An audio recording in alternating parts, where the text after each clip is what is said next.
اس ایمان کے ضمن میں ایک اور بات جو واضح طور پر اب یہ بھی ایسی چیز ہے کہ جس پر بڑی تفصیلی بحثیں میں کر چکا ہوں، وہ یہ ہے کہ اگرچہ ایمان کے مراتب اور درجات تو اتنے ہی ہوں گے جتنے کے مراتب اور درجات میں بیان کر چکا ہوں انسان کی شعور کی سطح کے، اسی طریقے سے انسانوں کے مزاج مختلف، تو ایمان کی گہرائی کے بھی درجات جو ہے وہ لامتناہی ہیں، لیکن کیٹیگریز کے اعتبار سے دو بنیادی کیٹیگریز میں ان کو تقسیم کر لینا چاہیے۔ ایک ایمان ہے قانونی جس کا تعلق اقرار باللسان سے ہے، ایک ایمان ہے حقیقی جس کا تعلق تصدیق بالقلب سے۔ یہ دو ایسپیکٹس کہہ لیں، دو درجے کہہ لیں، دو لیولز کہہ لیں، بہرحال ان کی اگر آئیڈینٹیفیکیشن علیحدہ علیحدہ ہو جائے تو بڑے پیچیدہ مسائل حل ہو جائے۔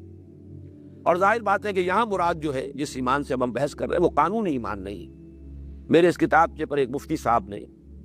بڑے لمبے چوڑے اعتراضات کیے تھے سورۃ العصر پر جو میرا یہ کتاب شائع ہوا، اور ان تمام اعتراضات کی بنیاد ایک ہی تھی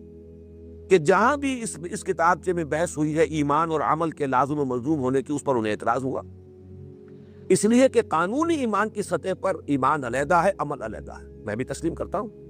لیکن در حقیقت اس کتابچے کا موضوع قانونی ایمان نہیں ہے۔ قانونی ایمان تو ہم سب کو حاصل ہے، ہم وہ ہیں جو اہل ایمان کے گھروں میں پیدا ہوئے، مسلمانوں کے ہاں پلے بڑھے، تو وہ قانونی ایمان تو ہے، اقرار باللسان تو ہے، وہ تو ہمیں نسلاً منتقل ہو گیا، وہ تو ایک ریشل کریڈ کی حیثیت سے بھی ہمیں میسر آ گیا،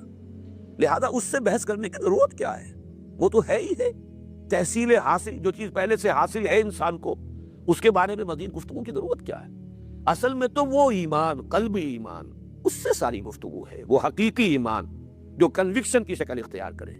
جو یقین ذاتی کی صورت اختیار کرے، وہ ہے کہ جو در حقیقت اس کا موضوع ہے۔ اس حوالے سے میں نے اس کتابچے میں پھر شروع میں یہ ایک وضاحت بھی درج کی ہے کہ اس پہ جو بعض بزرگوں نے اعتراض کیا وہ اس مغالطے کی وجہ سے کیا ہے۔ میں بھی امام ابو حنیفہ کے مسلک کا قائل ہوں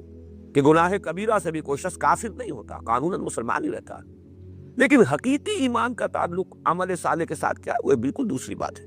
تو اصل میں یہاں پر جو ساری گفتگو ہے وہ تصدیق بالقلب والے ایمان سے ہے، وہ صرف اقرار باللسان والا ایمان جس پر کہ کسی کے مسلمان ہونے کا دار و مدار ہے، اس سے کوئی بحث یہاں نہیں ہے۔